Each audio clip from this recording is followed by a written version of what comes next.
8 फरवरी के एहतजाज की तैयारी में मुख्तलिफ हलकों में कॉर्नर मीटिंग्स और फ्लैश प्रोटेस्ट हो रहे हैं। आइंदा आने वाले दिनों में आपको इनमें मजीद तवातुर देखने को मिलेगा। इसके अलावा ISF और यूथ की मेंबर साजी मुहिम का भी आगाज कर दिया गया है।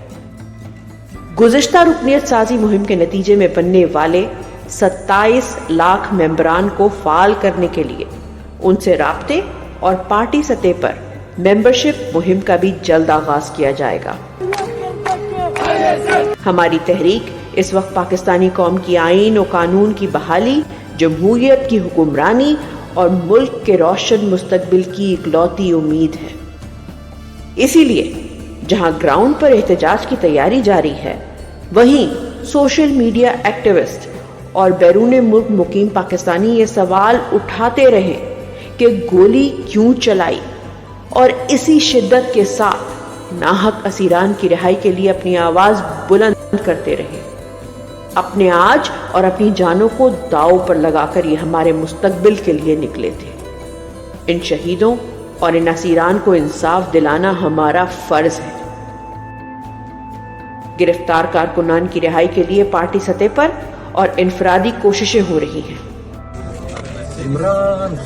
इस्लामाबाद से गिरफ्तार मुताद्दिद कारकुनान रिहा हो चुके हैं, ताहम पिंडी रीजन से गिरफ्तार होने वाले अफराद आज भी अटक और जेहलम वगैरह की जेलों में मुकीद हैं।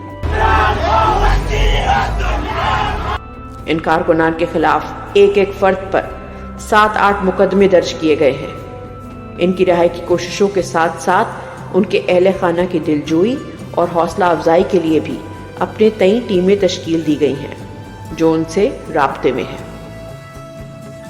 आपकी मालूमात के लिए बता दूं कि 26 नवंबर के काफिलों में शरीक गाड़ियां, जिनमें बेशतर को या तो रेंजर्स और सिक्योरिटी फोर्सेस ने तोड़ दिया था या उन्हें आग लगा दी गई थी। उनके अलावा जिन गाड़ियों को कब्जे में लिया गया था, उनकी वापसी के लिए पहले पैसे मांगे गए और जब कानूनी रास्ते से उनकी वापसी का हुक्मनामा हासिल किया गया तो उन गाड़ियों के पार्ट्स यहां तक के टायर्स तक चुरा लिए गए। ये कत्लो गारत गर्दी पर दंगी फस्तायत, ये बदमाशी सिर्फ और सिर्फ आपका हौसला तोड़ने की कोशिश है। आपको कभी दहशतगर्द, कभी इंतशारी, कभी मुल्क दुश्मन कहकर हर प्रेस कॉन्फ्रेंस, हर टॉक शो में निशाना इसीलिए बनाया जाता है कि तमाम बड़े चैनल्स पर अपनी इजारादारी कायम करके अरबों रुपए का प्रोपेगेंडा और रियासती मशीनरी का इस्तेमाल भी आपके बोले सच के सामने हेज है, जिसकी तरवीज के लिए ना फॉल्स फ्लैग करने पड़ते हैं, ना चादर उचार दीवारी पामाल की जाती है, ना मावराए कानून अगवा और गिरफ्तारियां की जाती हैं। अरशद शरीफ ने क्या खूब कहा था, ये तो आईना है, अगर इसमें आपकी शक्ल बुरी नजर आ रही है तो आईना मत तोड़ें, अपने खदोखाल दुरुस्त करें। और अगर उस आईने में आपकी शक्ल बदनुमा नजर आ रही है तो आईना मत तोड़ें, अपनी शक्ल बदलें, अपनी शक्ल के खदोखाल बेहतर करने की कोशिश करें।